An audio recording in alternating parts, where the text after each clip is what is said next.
Bonjour à toutes et à tous, bienvenue sur votre chaîne DPS2 TV. Aujourd'hui, nous allons retenter notre chance pour un déballage sauvage, un unboxing. Je dis retenter parce qu'on a une première expérience qui était pas top. A tout de suite, générique.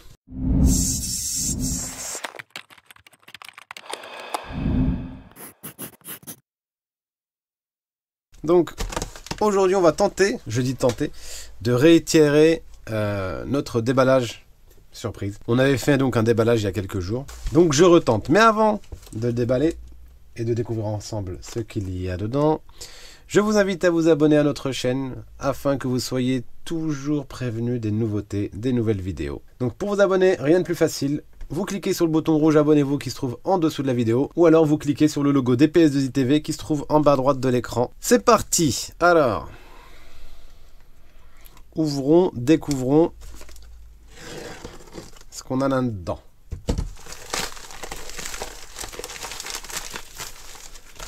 Alors, ah, c'est bon ça, c'est parfait. Je m'attendais pas à ça. Alors, il y a plusieurs choses. Il y a une chose qui, si ça fonctionne bien, va nous permettre de faire une jolie petite vidéo. Il y a d'autres choses qui sont un peu moins utiles. On va passer tout de suite sur ce qui n'est pas très intéressant pour la vidéo. Il s'agit de bracelets pour la montre connectée Xiaomi Mi Band 3. Donc le nouveau modèle que j'ai commandé et pour lequel j'ai commandé différents bracelets pour pouvoir proposer à nos clients de varier un petit peu l'esthétique de cette montre. Donc très probablement que vous les reverrez dans une prochaine vidéo. Mais pour celle du jour, ça sera beaucoup plus intéressant. Alors, qu'est-ce que c'est? Bah, c'est le résultat d'une navigation sur Internet. Je voguais, puis j'ai découvert cette petite chose-là, qui est une espèce de copie de Game Boy, hein, esthétiquement parlant, j'entends. Donc, qui est une espèce de copie de Game Boy dans la forme. Bon, c'est une espèce de petite console de jeu qui contient 168 jeux, un petit peu old school. Hein. C'est pas mal parce que c'est une petite console qui n'est pas très chère, qui peut faire un beau petit cadeau pour les plus nostalgiques d'entre nous, ou pour ceux qui voudraient montrer à leurs enfants ce qu'était le jeu vidéo à notre époque. Et encore, je dis à notre époque, à mon époque. Moi, j'ai pas connu les Atari, l'Amstrad et toutes ces choses-là. La première console que j'ai vue sans la voir était la Game Boy en l'occurrence, en tout cas en console portable. Voilà, donc j'ai trouvé ça, je trouvais que c'était pas mal sur le papier. Ça pouvait faire un joli petit cadeau pour mes petites. Et je me suis dit, bon, je vais en commander plusieurs et puis on va les tester. Donc on va découvrir ça ensemble. Alors avant de la tester, on va revoir un petit peu ce qu'on a dans l'emballage. Donc emballage Chinese, hein. Il n'y a pas besoin de s'attarder dessus. Impression, voilà. C'est du chinois. Le seul effort qui a été fait sur la marque, le Gokoma, là, qui est une espèce d'autocollant en relief. Mais pour le reste, on est sur du très classique. Donc on a une notice en anglais. Donc ça, par contre, c'est un bon point. Donc avec les explications de base. Alors c'est pas mal, il y a une sortie TV, hein, donc on peut brancher ça sur la télé. Je sais pas ce que ça donne. Mais bon, il y a des petites options assez sympas. Donc le cordon pour relier à la télévision. Un cordon USB, mini USB, qui va permettre donc la recharge de l'appareil, puisqu'il y a une batterie et non des piles. Puis bon, on a donc les différents boutons on-off. Ici, on doit avoir le volume, et puis les boutons de commande des jeux. Alors, j'espère qu'elle est chargée. Ok. Si vous entendez, je vais être devant vous. Voilà, mais rien que le son, c'est retour vers le futur, quoi. Alors, English, Chinese, je vais baisser un peu le son pour que vous m'entendiez encore un peu. Donc, on peut choisir donc anglais ou Chinese. Donc, naturellement, on va prendre anglais. Kung Fu Panda. Alors, en fait, les jeux sont directement listés. D'accord. Bon, c'est très classique. Hein. Alors, Kung Fu Panda, Jinka. Alors, je vais les parcourir un petit peu. Voir s'il y a quelque chose qui me parle. Je suis pas un spécialiste des jeux, mais disons que j'aurais trouvé... Voilà. Voilà le seul truc pour lequel j'ai acheté ça. Alors, par contre, comment je fais pour valider? D'accord. C'est le Tetris. S'il y a bien un jeu que je trouve intéressant pour les enfants, c'est ça, entre autres. Alors, start, one player, niveau 0, handicap 0, peu importe. Puis c'est parti, quoi. Oh, c'est pas mal. Ah, c'est pas mal du tout ça. Bah, je sais pas si je vais faire une vidéo ou si je vais juste passer mon temps à m'amuser.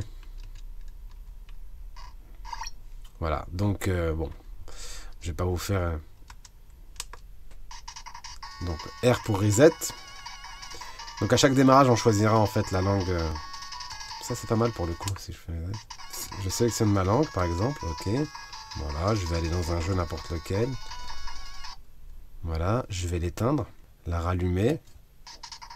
Bon, dans tous les cas, à chaque fois démarrage, j'aurai le choix entre l'anglais et le chinois. Et c'est pas plus mal, parce qu'en cas de fausse manip, puisque très probablement cet engin-là sera entre les mains de petites de 4 et 7 ans, je pense qu'on aura vite fait de tomber sur du chinois et se retrouver... quoique... Je pense que pour elle, le chinois ou français, ça ne changera pas grand-chose au résultat. Bon, je vais vraiment couper le son, ça sera quand même plus sympa. Donc il y a 168 jeux.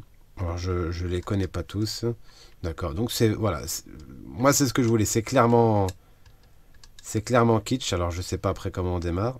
D'accord, j'accélère avec le B. Voilà, et puis... Voilà, bon c'est... Je suis trop nul. Bon, je suis nul. Un petit joujou sympa. Qu'est-ce qu'on a d'autre là-dedans? Warship. J'en connais aucun pour l'instant. Probablement pour des raisons de droit. Je pense pas qu'ils aient eu le droit d'utiliser les noms des vrais jeux. Alors start. Bon, bah là on a un flipper par exemple. C'est génial. Ça c'est clairement le type de jeu que mon père kiffe. Techniquement, qu'est-ce que je peux dire? Le boîtier est tout petit, très léger, pas épais. Ça se met dans une poche, ça se trimballe très facilement. Qualité très moyenne, mais en même temps, c'est une trentaine d'euros. Hein. Donc, c'est pas, voilà, c'est pas une console très onéreuse. C'est vraiment, voilà, un petit joujou pour pas trop cher. Qualité très moyenne. Hein, la qualité des boutons, c'est que du plastique, que du vrai plastique rigide. Il n'y a pas de caoutchouc, rien du tout. Maintenant, il y a quelques points positifs. Hein. Bon, le volume qu'on peut monter, descendre, couper. On a une batterie qui est amovible et qui m'a l'air très très proche d'une batterie de Samsung ou voilà, de smartphone Samsung ou de Nokia. Enfin, quoi qu'il en soit, cette référence-là, BL-5C Samcose, j'ai déjà eu ça. Donc, on doit pouvoir trouver des batteries de remplacement et ça c'est un très bon point. Pas de pile, batterie rechargeable. Voilà, la sortie TV pour laquelle je n'ai rien me permettant de la tester là, j'ai pas d'écran de télé à l'atelier, mais je pourrais toujours faire un essai à la maison et vous faire un petit retour. S'il y en a que ça intéresse, je vous invite à laisser un petit commentaire en dessous de la vidéo. Je vous invite tout simplement et tout bonnement à vous rendre sur notre boutique en ligne dps2i.com/store. Nous en avons en stock sur place dans la boutique à Rambouillet. Donc si vous souhaitez venir voir en direct à quoi ça ressemble et la tester, eh bien écoutez, c'est très simple, vous êtes les bienvenus. Vous trouverez nos horaires et notre adresse sur notre site dps2i.com. Avant de vous laisser, une fois de plus, je vous invite à liker la vidéo, à partager nos publications sur nos réseaux sociaux et bien sûr à nous suivre sur nos réseaux sociaux, notre page Facebook et notre compte Instagram. Puis surtout, abonnez-vous. Je vous laisse en vous souhaitant une très bonne fin de journée et je vous dis, j'espère à très bientôt pour une petite vidéo de test de joujou de ce genre. À bientôt!